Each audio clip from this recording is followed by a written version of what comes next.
va ku muzimu. Waliwo yangamba eri emizimu emirungi n'emibi. No, bw'oba oyagala kwogera emizimu emirungi gamba emyoyo, guyita omwoyo. Maama wo bw'afanga mulokole afuuka muzimu mubi. Bw'abanga si mulokole, bw'abanga musamize, bw'abanga nga munyiivu, bw'abanga nga yali asamira, bw'abanga yali you understand? Ate bw'abanga yali mulokole, bw'abanga yali mulokole afuuka muzimu ki? aba omwoyo. Waliwo omuzimu oguyingirira, emizimu egisinga gyonna giyingirira mu bituli ebiri ku mubiri gwo. Ekisooka, waliwo omuzimu oguyingirira mu maaso ne gugenda wa? Ne guyingira mu ndayo ku affecting omwoyo. Omwoyo guli physical, guli spiritual. Ekyokubiri, waliwo oguyitira mu matu ne gugenda wa? Nagwo ne guyingira mu mwoyo wo oba mu mmeeme eyo. Emmeme eri spiritual eri physical? Spiritual. Eri munzi. Kubanga giringa mpewo, tosobola gulaba. N'oba nga bagutumye okujja kulumba, okujjako ng'oli mu kirooto, maybe nga olina okwolesebwa, awo oba osobola kola ki? Ogulaba. Kuba mbadde mmanyi anything which enters via any oba wano kiba kitempalinga ekintu ekiri physical. Oba ntegerekese? Mba kiba kitempalinga ekintu ekiri physical. Of course kyova olaba nti oyo ate nga mutugamba emizimu gikwata spiritual world. Wali olabyeko omuntu abadde mu bulamu bwe bulungi, naye kati ennaku zino bamu abazungu batera kiyita autism. Naye ennaku zino yava alinga vaako. Waliwo ekyajja ne kimuyingira mwe kimwe taalaba. Oba ekiro nga yeebase, oba kyamulumba wa oba wa. Ekirala, waliwo emizimu egiyingira mu kamwa. Pulira. Awo bituli bimeka byembazi. Otugambye amaaso, kutu n'akamwa. Then waliwo emizimu egiyingira mu nnyindo. Nkyasikatidde somewhere. Ojasikatira. Oba kyemmanyi emizimu bwe giba gitempalinga my spiritual world. Tegina kyegyetaaga kuba kwa akamwa kagenda mu lubuto. Kakati kankubuuze. Gwe, your spiritual world, your spiritual person is not inside you. According to what I believe in, it isn't inside me. It's not inside you. Yes. It's outside you.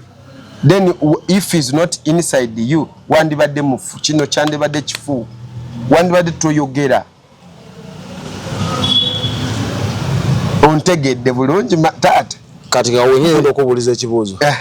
It is so possible my spiritual whatever okweyawulako ku nze nensigala nga ndi mulamu. Okujjako nga weebase. Naye woba nga teweebase essaawa zino, singa mwoyo spiritual personnel wo avaamu ssaawa zino, tulaba soda kwesuula ekigo wali, oba ofuuse kalambo. Kati ate abaloga eddogo, eri abaloga eddogo nga tebaloze na anything, nga tebafunye ne contact with my physical part. Alina okuba nga amanyi erinnya lyo. Nampito waliwo emisambwa n'emizimu byawula. Kyeki kati ntuterewo enjawulo tumanye what is omusambwa, what is omuzimu. Omusambwa kati gusingawo obuyinja emizimu. Omusambwa awokunjawulira mu rank. Yes, rank it is there. How can you describe them besides rank? Nti omusambwa kati ngenda akubasomesa kino ekintu. Waliwo kyemuyita marine spirits, oba mu Luganda bakiyita batya? Marine bye bintu ebikwatagana n'ennyanja. Marine spirits. Kati marine spirits kati ngenda kubalagira musambwa ngeri gyegiva mostly ku nyanja, mostly ku nsezi, mostly mu migga, mostly kata ejo kyetuyita marine spirits. Mu Luganda gye tuyita ki? Musambwa, because gusobola kuva mu musota ne gufuuka omuwala. Gusobola kuva mu muwala ne gufuuka omusajja, okusinza ku ntegeera yange gusobola ekintu ekisobola okwefuulafuula yes gwe musambu anti gwe guba gusukkulumye. Export TV to the world. mwebale kulaba mikwano gyaffe n'olwaleero tubaaniriza nate abakyeyalinga mukola gwa ttendo mukama abawe kyemusinga okwagala. eno export tuli walala tuli ku YouTube, Instagram, Twitter, ebintu ebyo Dani simaba abantu baterayo wakanze nkola gwa byogera ya rabbi. naye nga tuli ku Ubuntu eri Lugala Masanafu. Besides that, tulina Alpha Media Production tukubirawo ku note 77094266. Bwayagala ebifaananyi ebyamalayo, ayagala videos ennungi tukubire. Omukolo gwo ne gubaawa tujja. Kuba tulina branches B, tulina mu Central ne mu Western Uganda. Kakitegeeza Uganda tusobola okugenda mu East, mu North, mu South, buli wamu ne tukola services zaffe. So mutuwagire muwono bakuba enseke. Sumba oli otya ssebo? Gyendi mukwano. Yesu yeebazibwe. Amiina gulimizibwe. Mwebale buulira ngiri. Balokoka. Nze sibuulira enjiri bano ne batalokoka. Abantu bagamba ne soda mbuulira enjiri alokoke. Ate nkuddemu. Luli wafukamira wali kamera n'olokoka ate nkuddemu. Anze nziramu tekukkusa. Kuliko overdose. Abanaye. Abagoberezi abangamba wali oli yangamba n'esodo osoma Bayibuli ogisoma ku interview awo ne guwagano chuka nayagala mubuuze. Nagano chuka wo omanyi weedi oyagala mbeere oyagala waawo omanyi. Mbolo gwe nabuuza gulowooza nzaani. Kiki ky'omanyiko ennyo okuggyako byenkulaga ku kamera. Manyi ki nga byenkulaga byenjagala olabe. Anyway, babuuzeeko tusimbule. Mukama yeebazibwe abooluganda. City Pastor, Foto Soldier, Foto Kigere. Ugendo bakuba mukalulu mmwe. Bani? Bafoto bigere mmwe. Ani nani? Buuza abantu bonze ndi kubyange. Musomaze ndi kubyange buuza bali. Ani kubanga aba politician bamwe nakuzo batandise kumanyira Katonda. Mu kifo ky'okumanya nti muri politics, mumanye politics. Ebya Katonda temubimanyi. Kubanga tumanyi bya Katonda byesonyiwe. Abamanyi bya Katonda bebaba byogera kanto ontabudde. Babuuzeeko taata. Mukama yeebazibwe. Kakati tulina crusade egenda maaso. Tugenda buyende eyo munda. Mukama gye yatutumye. Era bwe tumala buyende mu Gwokuna era tugenda Bwonda. Bwonda kiri mu mayuge. Nyanja. Eyo munda. Era mu Gwokutaano tuli Busembatya. Kwegamba programs zaffe zonna ziri so fixed. So you better support or you better support. Or you don't. You have to support. Olina okuwagira enjiri ya Katonda. Yadde sinabalaba mu inbox yange. I believe you will support. One day you will see. Tugende eyo twina charity. Charity yaffe eba simple. Osobola kubanga ne case z'engoye eziri eyo tozikozesa. Naye sinjule nkyali nnungi. Zisindike wano ku office. Tugende tuziwa abantu b'omu byalo. Ogenda n'otuuka bambi mukyalo omulaba ali mu nnimiro nga kigoye kyayulika side eno. Alina olugoye olwo lumu lwokka lwe lumufulumya. Ngamba abakyala abali eyo gwoli bulungi wali eyo abakyala nga bambi obugoye bw'omunda ng'ayinaako ate nga kayulika kumala myaka n'emyaka. You understand? Osobola kola ki kuwagira abantu bwe batyo abantu abali bubi waliwo eri bo banaba by'amazzi tebalina sabbuuni olina obusobozi okugulayo box obugulayo sukali obugulayo munyo oba muceere oba kawunga netugenda waliwo abaana ababeera ku ssomero nga talina ebitabo talina school fees bona tobayina so osobola kola kyosobodde obwakabaka bwa Katonda bugende mu maaso. Mukama abampeera omukisa. Enjiri yaffe yakwagala okwagala Katonda bw'ati bwe yayagala kati Katonda banga yayagala n'awaayo ate gwe okitegeera tulina okuyiga kuwaayo. So Mukama abampeera omukisa. Musomba wangi muzomaze babuuza maze emizimu kyeki emizimu ombuziza emizimu ye muntu aba yafa nga munyiivu nga mwoyo gwe munyiivu oba ye muntu yafa nga si mulokole. Ngamba emizimu emikambwe kubanga ekigambo emizimu kiri mu Luganda. Kasita buli bwe tugamba omuzimu tuba tumanyi nti ogwo kintu kikambwe era n'obuuza omusamize omuzimu kyeki hagamba gwe omuzimu va ku muzimu. Waliwo yangamba eri emizimu emirungi n'emibi. No, bw'oba oyagala kwogera mizimu emirungi gamba emyoyo guyita omwoyo. Maama wo bw'afa nga mulokole afuuka muzimu mubi. Bw'aba nga si mulokole, bw'aba nga musamize, bw'aba nga munyiivu, bw'aba nga yali asamira, bw'aba nga yali you understand? Ate bw'aba nga ali mulokole, bw'aba nga yali mulokole afuuka muzimu ki? aba omwoyo. Omutuukirivu bw'afa tafuuka muzimu, guba mwoyo gwa mwoyo. Yeah, of course kubanga bino ebigambo bitabula abantu era waliwo emyoyo emibi n'emyoyo emiki emirungi. Naye teri mizimu mirungi, emizimu gyonna gyonna tewali muzimu mulungi, tewali muzimu ki omulungi. Kaabe muzaddewo, kaabe taatawo, ate gw'olaba nti jjajjaawo, owulira nga abaana abatali balokole bagamba bannaye mama yazze abanja okutereeza olujja, aba yazze nga mukambwe nayogera nabo. Okitegeera? Ate bwajendaga mu mwana wange lwaki mumubonyaabonya? Mwana wange lwaki musoda mumubonyaabonya?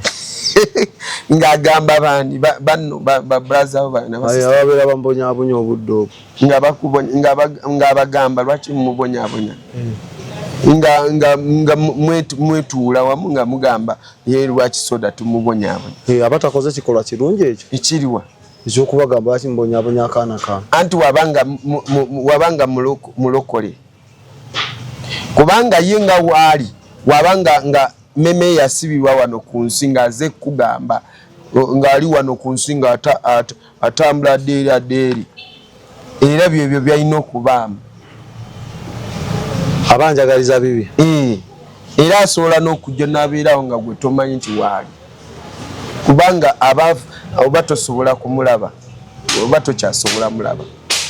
Okitegeera? Kyokka nga yandaba nga nkuuma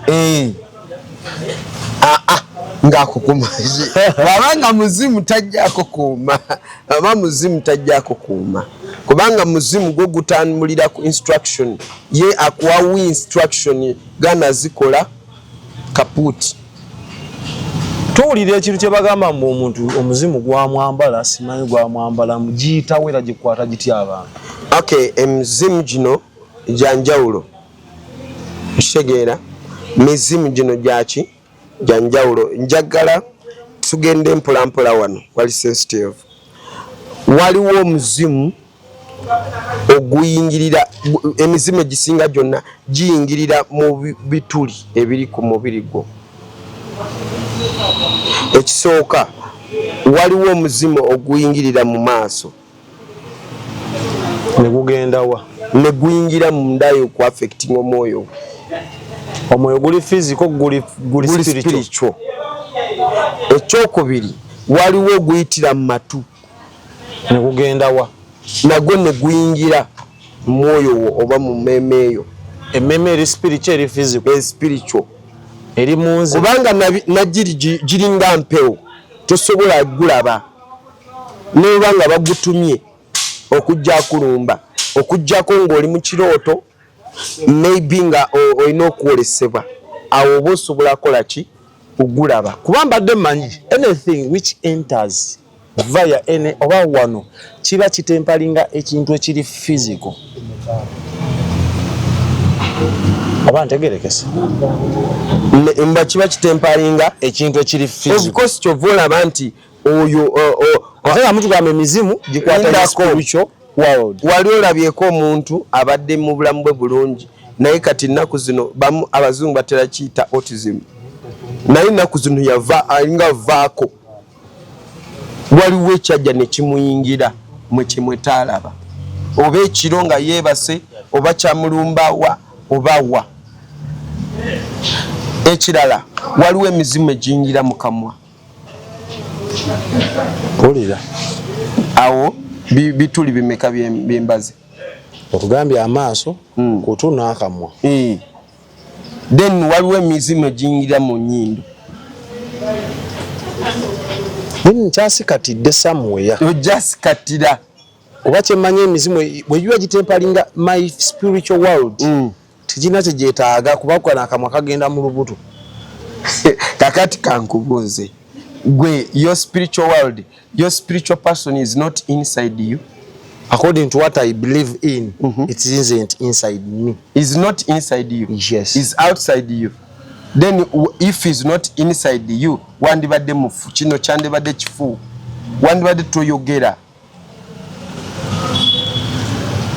ontegedde bulungi taata kati gawenyendo okubuuliza ekibuuzo it is so possible my spiritual whatever okweyawulako ku nze nensigala nga ndi mulamu okujjako nga weebase naye oba nga teweebase saawa zino singa mwoyo spiritual personnel wo avaamu saawa zino tulaba soda kwesuula ekigo wali oba ofuuse kalambo kati ate abaloga eddogo eri abaloga eddogo nga tebaloze na anything nga tebafunye ne contact with my physical part alina okuba nga amanyi erinnya lyo nampita omuzimu gwange oba omwoyo toba muzimu oba mwoyo ayita mwoyo naita omwoyo gwange there is no any contact wali anti emizimu giri gyali mu kuyitira wali ku kyoto gye batuma era oluusi abasamize bakimanyi bulungi batera giwa enguuli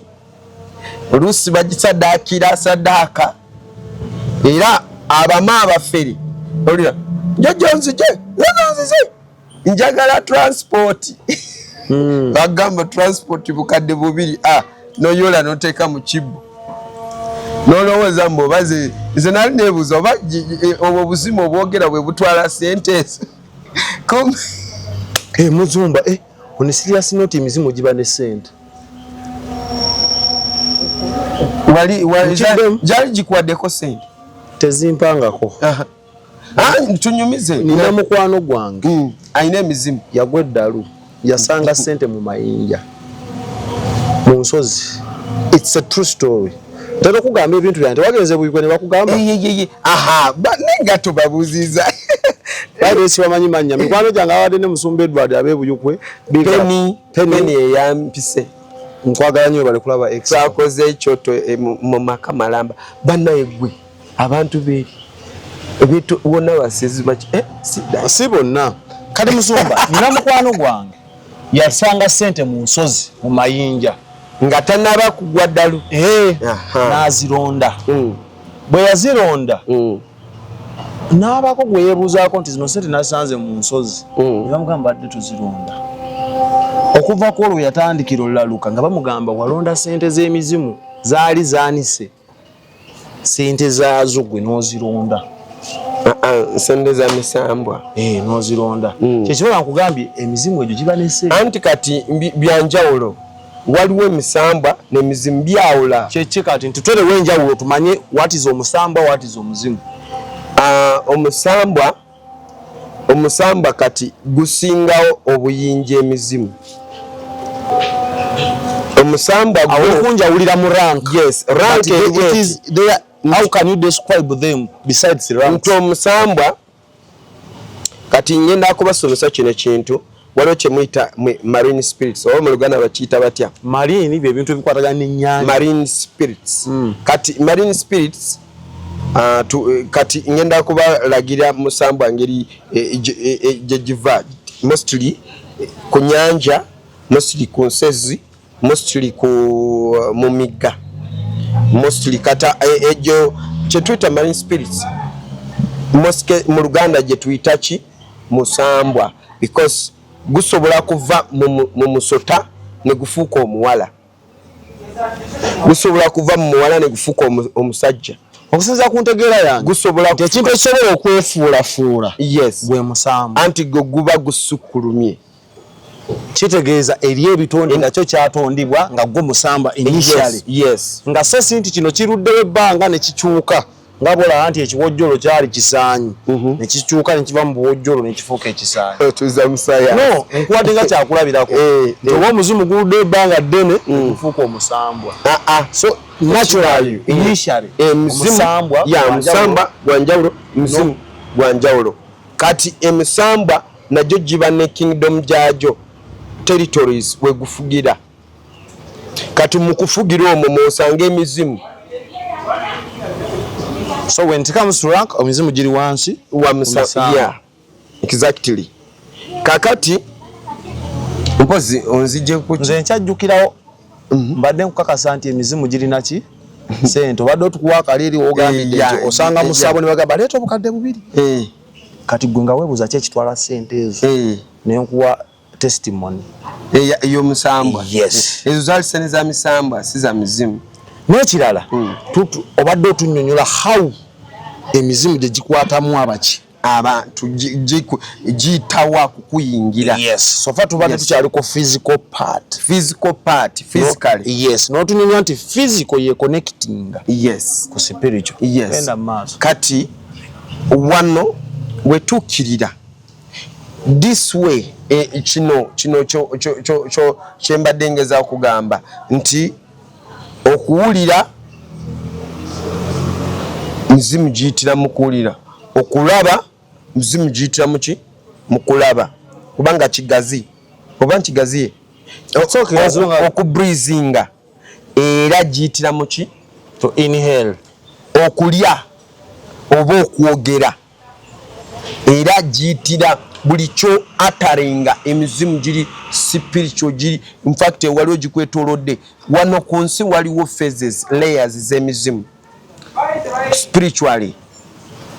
Ate ensi eno gy'olaba eno bw'obeera nga oli mu ggulu eno wano ebeera ewunya saddaaka, eba ewunya misaayi gy'abantu, eba ewunya bw'obeera mu ggulu. Yes. Ekifubutuka ku nsi kikambwe. What makes that to be like that? Because abantu basaddaaka obwana every day. Ne leero wenjogera waliwo abantu be basaddaase. Musaayi gwo gusigala ku nsi. Yes. Gululuma. Sitaani kiyagunya. Gusigala mu ngalo gwoyo asaddaase. Sitaani anywa ki? Anti ye kasita oba omukoledde. Ye afa kulaba nti okikoze. But talya, tanywa. Ye anywa ekibi kisigala bakikola. Anywa spiritually that blood. Kati weziwo yagala omulaye nga akutte ekikopo ng'ali mukunywa. For example nga wala abantu abagenda mu Illuminati bakuliisa ekintu. Yeah, onywa practically. Onywako, yes. You feed. Naye sigamba nti onywa kinene. Kati omalireko boosi. Ate kangambe n'ekirala. Lwaki ngambye nti ayinza okunywa physically.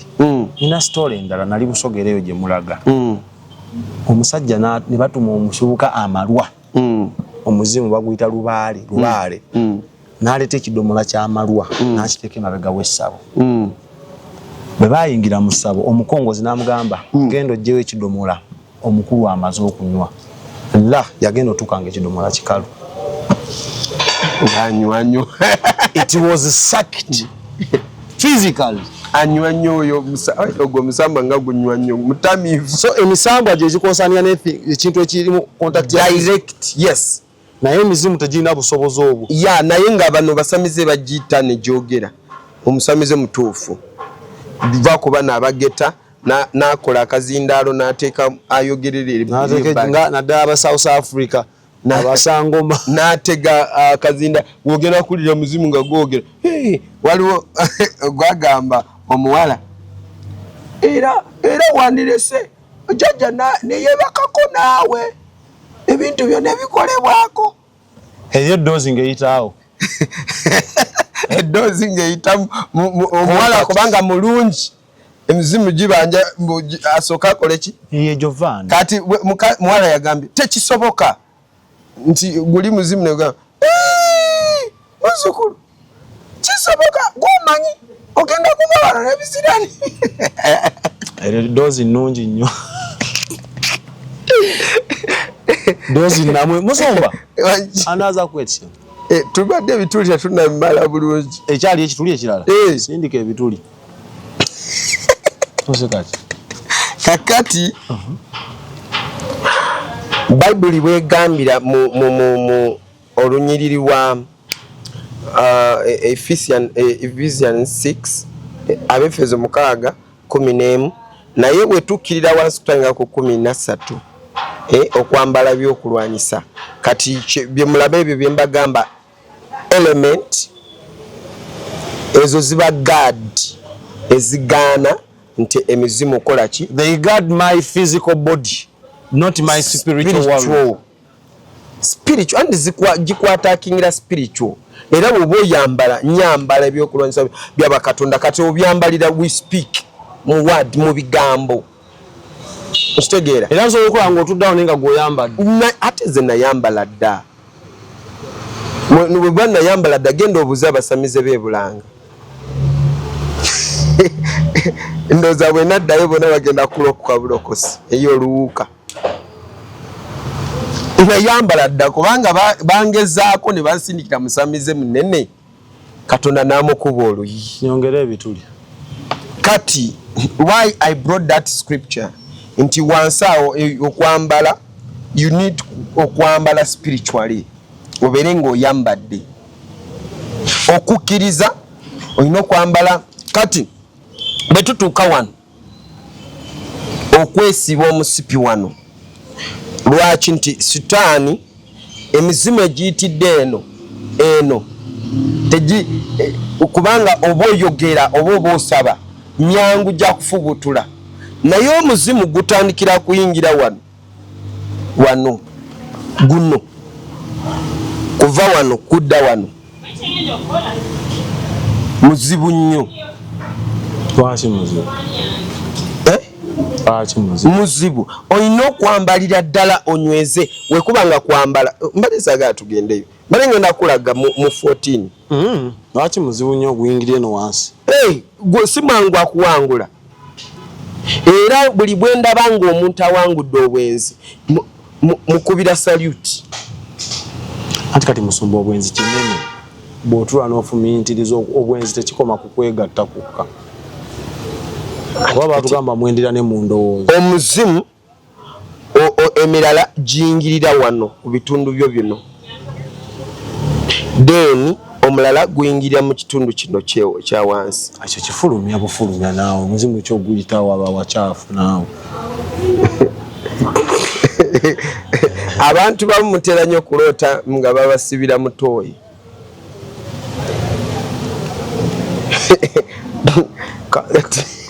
toy it's a building not my physical part it's not that appendix yes anti gwe tojja kitegeera ate nga njagala kati appendix obulwadde bwawa muzungu talina ddagala lya appendix I've ever prayed for many people nga baliwe batyo embuto nezitereera ng'emmeme yakka nebitereera ebitereera juzi nasanga nga waliwo omukyala ku kyalo yaloga omuwala nga yakaveeyo ebweru omuwala nga amaze omwaka nga akulukuta so nga ate yamutega ddagala mukubu katono mukubuuka kyenkugambye kiba kikoze eki kiyingidde wano ntegedde taata ekyo kituli kyakumeka mpozi twabadde tubibala oba mbadde mbiraga bulazi anti nze ogwayi gwakubala nze mbala basically I'm counting holes holes kati ziweddeyo wansi eriyo bbiri maaso neeno kati buli bwoloota nga bakusibira nnyo mutooyi manya mulogo alina kintu kyeyakola mutooyi bwe twali tusaba edda sibagambangako waliwo omulogo abeera n'emisambwa gye nga giri mutooyi eyo busoga nze kyovula mukaba yansindika eyo busoga naye emisambo egyo kyegikola ekiro givaayo ne gigenda kubba omusambo gwagenda ne gubba akasimu kaba neighbor wenyini ne gufuuka omuntu ne gugenda mu Stenson okutunda ki kasimu kati ono gwe baguza simu amala kusasula mitwalo gye 7 naye genda kulaba simu gye bamuguziza yo omuntu gw'amanyi agenda kuscrollinga mulimu amanya gakoze eki gamanyi nagamba naye nze simu entusengena gitwanye nagidiza nanyini ki kati bwe yagenda namubuuza naye esimu wagisudde busuzi oba bagibye bubbi banaye tunonyeza simu wena tukoze tutubale tukola ki tetugiraba tetuligibona nabagamba simu yino waliwo mulenzaze najinguza okugenda kutegeera nga misamba mutoyi muli gikuma mmere giba mmere ne gifumbira mutoyi toyi oyo mukyala okitegeera kati wogenda mu kweyambisa eyo toyi golowooza ogenda kujjayo ki ogamba nti oba ofulumya okitegeera so emizimu probably wegito wegiyitira okuyingira emizimu naye waliwo ekintu just nga misamba gwo tuba tugenze ku level ndala guli gwina obusobozi kukwambala kasi obanga toli mulokole abalokole tegiba kuyambala abalokole tegibambala nga nalimbaddeko mu church ne bayita okusabira abantu abasinza n'abatendereza mwe basookera ne baloka bagwa ebigwo bali bagoba mu mizimu anti waliwo ebintu bibiri mwe temunakitegeera waliwo okubeera nga okuyita omwoyo mutukuvu abantu bajjule that time when there is a move of the Holy Spirit nga mwoyo mutukuvu atambula mwoyo mutukuvu asobola osambya abantu ne bevulungulayo bati ne basamba ne balwana ne bakwata ne babanyweza nga bakaaba giba mizimu era mbaanyeenya nti otajje wange but still the Holy Spirit you can calm down wesanga oli wansi yeah noba mukaka mutosamba abantu tebakusiba ngoye tofunguka tokunama era bwaba mwoyo bwakwate wange mugambe tajja buzaga Pastor Rashid mu spiritual purpose kijamukola mukubo usaya ganda butwala kudwali ng'omwoyo gwamulidde emizimu oli ejjamuva mbanaye oyo mukama yamusumulula kirungi point etugirese nti n'abalokole emizimu gibakwata kyoyogedde kituufu kubanga waliwo kubanga wayatula mulokole naye ng'oli kibya kinafu eri abagikozesa okupafominga ebyamagero mu church emizimu gye bali basumba abakola rituals gye bali ekyo kankubulire mwana soda kankubulire wano ku nsi kijja asoboka wetunuulira Bisaka batulimba nti Bisaka mbu yazuukira mb'akyali mulamu okimanyi eri abakyasinze oyo yafa Bisaka bamufiirako ne mutabani we yaliko saawa zino Katonda yafa gwe bali bakkiririza basigala nga bakyagobe nga mbu yafa n'azuukira ate yazuukira balimba n'entaana gyeri balimba bagamba nti yazuukira gyali era Bisaka yafiira mu Agakaani Kenya yafa bwe yafa era bagamba nti yazuukira obusobozi era nze nzijukira nga nkyali muto obusobozi yajjanga eyo mu kyalo n'abagamba muleete mayembe muleete ebintu byonna ne babireeta teyabyo ebyamaanyi yabitwalanga ebitono ebitalina amaanyi ng'abwokyezaawo n'abagamba nti bino ebyamaanyi ngenda abyokyeza eri bambala ebyeru anti buli yambala ebyeru obeera mukwenda obeera mukwenda kitegeeza nga bwolaba disciple oba oyawuliddwa mikwano gyange abakkiriza mu Bisaka mbatumiddeko bw'oba oyagala kuwasa owandiika erinnya ly'omukyala wo n'olitwalayo Bisaka yalina okukkiriza kati waliwo omu yali mu Bisaka n'awandiika erinnya lya maama we n'ery'omukyala lya girlfriend we Bisaka yalondamu lya maama we Nagamba siddayo. Siddayo.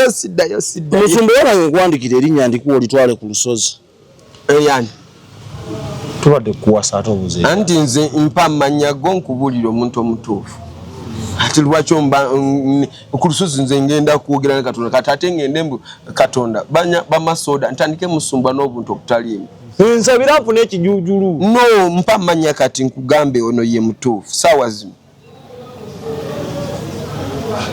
Musumba walo Irene Irene Godizani omukwano gwange njagala nnyo netamanyi oba nti mwagala. Waliwo omwana atera kungoberera nnyo bambi Louis Offiso kama akumpeera omukisa we bali kunjagala. Musumba so emizimu omuntu ajeetanga abavuddeko abaleke emizimu egyo ne balizo Louis Offiso lwaki anjagala nnyo. Luyi lwaki oyaga nnyo Musumba mufumbo. So emizimu nedda si kyekyo oli musiru. Emizimu ngitangira ate obutantemba. Olina okwambala ebyokulwanyisa bya Bwakatonda.